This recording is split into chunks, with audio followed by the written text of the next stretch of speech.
building our series, Leading Voices. Well, welcome to our series spotlighting the journeys of women across the CX industry.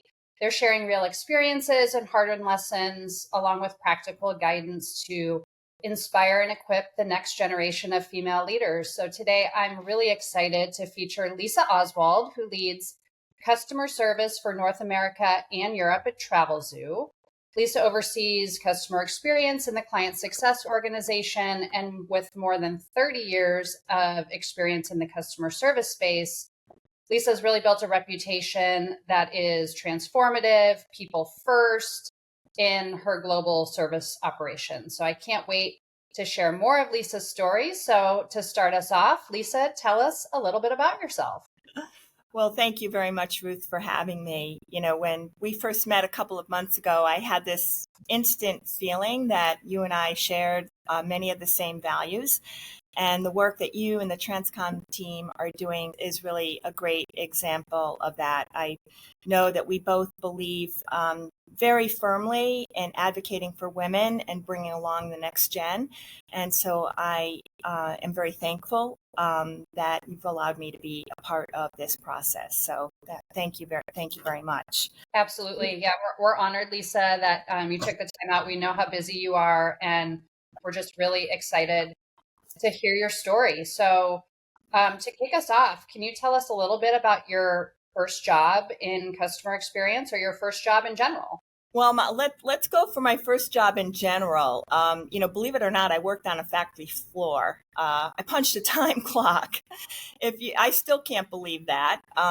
But you know, I was very fortunate. I didn't have to work my way through school. So this was a job that I had between my freshman and sophomore year in college.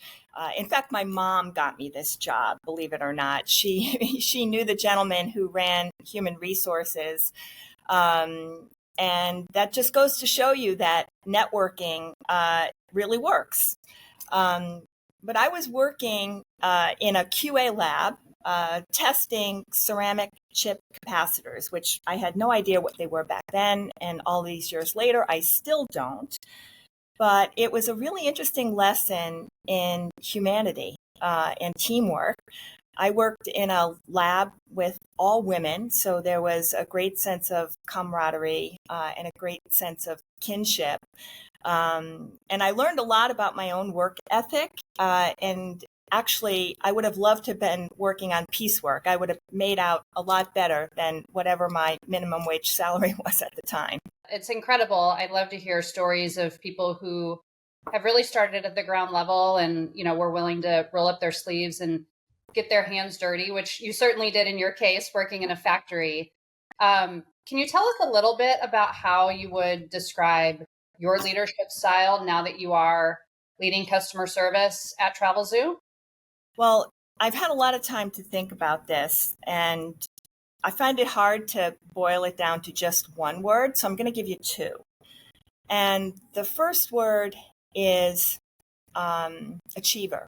And this actually comes from the Clifton Strengths Assessment, which I think many people are familiar with. It's a commercially available assessment tool. In fact, me and my team have gone through the assessment, and it's become the foundational principle of the way that I organize and manage my team and the work that they do. But in a nutshell, it lists your top 5 strengths on a spectrum of 34. And so achiever is at the top of my list, which I'm not surprised about because I'm a person who likes to start things. I also finish them, but I have a real bias for action. But since that assessment, I think the word that more closely characterizes how I feel about the leader I am is principled. And that's really because it speaks to my core values and the foundation of who I am and the choices that I make in the way that I lead and model leadership. And it's really all about doing the hard things, even though it's uncomfortable, and especially when it costs you something. And that shows up in lots of ways in my work life. And advocating for others, mentoring young women, giving people a voice when they feel unable or afraid to. And that's why, these two seemingly different words, achiever is all about like what you do, but principled is all about how you do it. And I believe that those very different descriptions together aptly sum up like who I am and how I show up every day.